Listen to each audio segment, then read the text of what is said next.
Saturated carbon compounds. तो बच्चों, इससे पहले कि हम अपनी चर्चा आगे बढ़ाएं, हमें पता होना चाहिए कि हाइड्रोजन और कार्बन से बना एक यौगिक हाइड्रोकार्बन कहलाता है।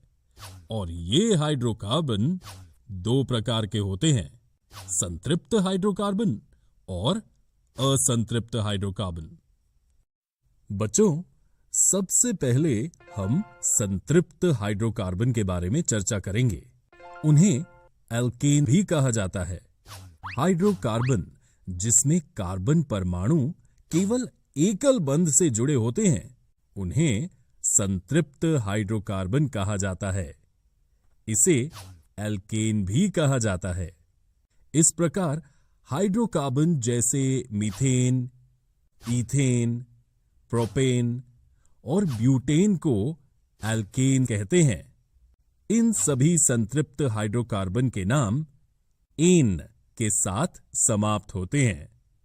संतृप्त हाइड्रोकार्बन या एल्केन का सामान्य सूत्र इस प्रकार लिखा जाता है, CnH2n+2, जहां n कार्बन परमाणुओं की संख्या है।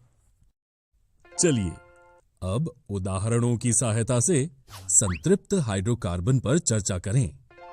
यदि एक एल्केन के अणु में एक कार्बन परमाणु होता है, जब n 1 के बराबर होता है, सामान्य सूत्र के अनुसार इसका यौगिक सूत्र CH4 बन जाता है, जिसे हम मीथेन कहते हैं। इसी तरह यदि हम n 2 के बराबर लेते हैं, तो हम ईथेन प्राप्त करते हैं। ये संतृप्त हाइड्रोकार्बन सामान्य रूप से बहुत अभिक्रियाशील नहीं होते हैं, यानी ये काफी कम अभिक्रियाशील होते हैं।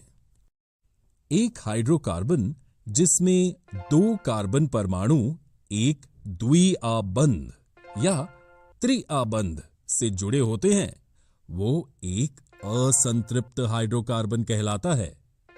ईथेन और इथाइन दो महत्वपूर्ण हाइड्रोकार्बन हैं, क्योंकि ईथेन में द्विआबंध होता है और इथाइन में एक त्रिआबंध होता है।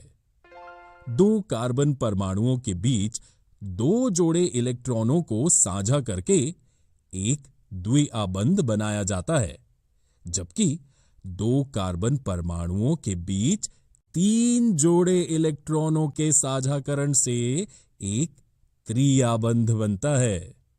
असंतृप्त हाइड्रोकार्बन क्रैकिंग नामक प्रक्रिया द्वारा ज्यादातर पेट्रोलियम से प्राप्त किए जाते हैं। असंतृप्त हाइड्रोकार्बन 2 प्रकार के होते हैं।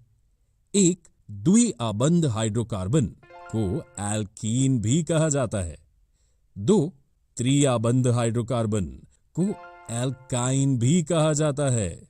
अब हम प्रत्येक के बारे में विस्तार से चर्चा करेंगे।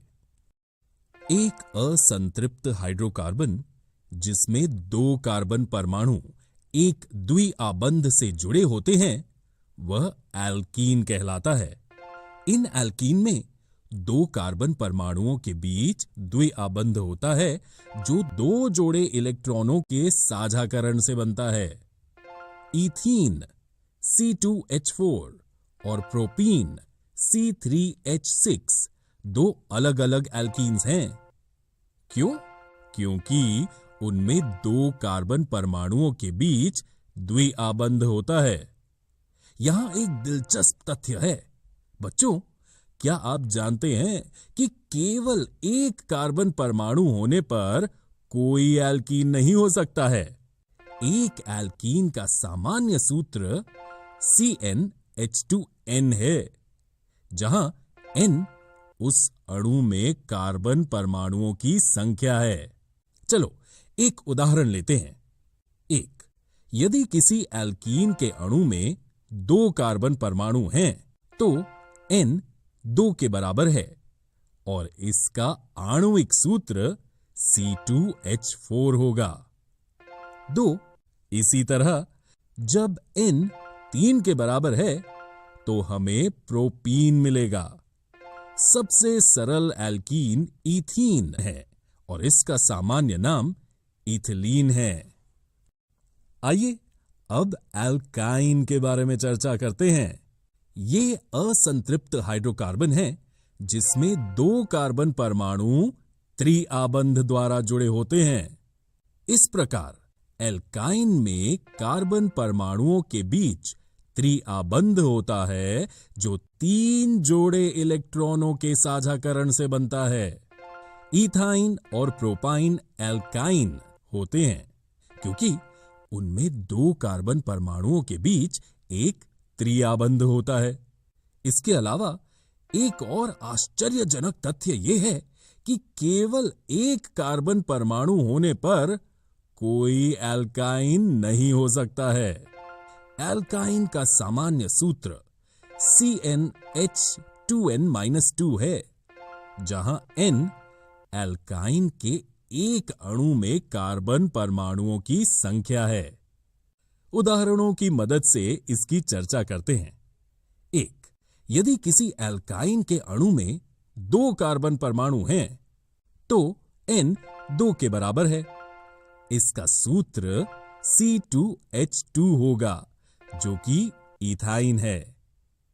2. इसी तरह अगर हम N 3 के बराबर लेते हैं तो हमें प्रोपाइन मिलेगा। सबसे सरल एल्काइन इथाइन है जिसका सूत्र C2H2 है और इसका सामान्य नाम एसिटिलीन है।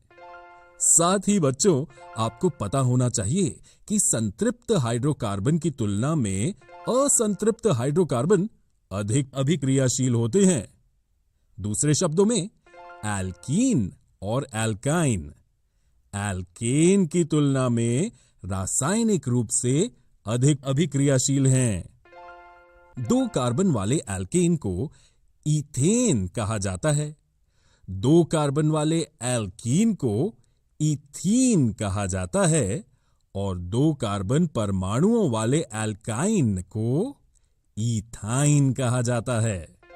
ये सभी यौगिक सहसंयोजक अणु हैं जो विभिन्न परमाणुओं के बीच इलेक्ट्रॉनों के साझाकरण से बनते हैं।